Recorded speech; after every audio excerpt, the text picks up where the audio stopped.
भारत सरकारनं देशभरातील दुचाकी, चारचाकीसह सर्व वाहनांसाठी HSRP नंबर प्लेटची सक्ती केली आहे. 2019 पूर्वीच्या सर्व गाड्यांना हे नंबर प्लेट बसवण्याची सक्ती करण्यात आली आहे. 31 मार्चच्या आधी जर हे नंबर प्लेट न बसल्यास त्या वाहनधारकाला 5,000 रुपयांचा दंड ठोठावण्यात येणार आहे. या नंबर प्लेट तयार करण्यासाठीचे कॉन्ट्रॅक्ट मोठ्या कंपन्यांकडे दिले आहे. यामुळे सोलापूर, पुण्यासह अनेक जिल्ह्यातील पारंपरिक नंबर प्लेट तयार करणाऱ्या छोट्या व्यापाऱ्यांना याचा दणका बसला आहे. सरकारच्या या निर्णयामुळे जवळपास 20,000 लोक बेरोजगार झाले आहेत. याशिवाय आणखी एक धक्कादायक बाब समोर आली आहे. HSRP नंबर प्लेटसाठी वाहनधारकांना एक ठराविक रक्कम फी म्हणून द्यावी लागणार आहे.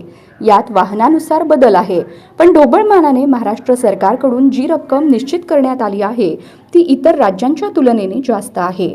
महाराष्ट्रात यासाठी साधारणपणे 450 रुपये लागणार आहेत, तर आंध्र प्रदेशात 245 रुपयात हे काम होणार आहे.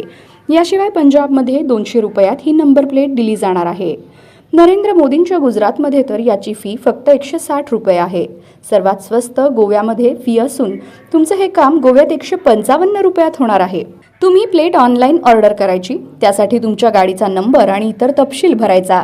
ठरलेल्या तारखेला तुमच्या जवळच्या असणाऱ्या सेंटरवर गाडी घेऊन जाऊन नंबर प्लेट बसवून घ्यायची.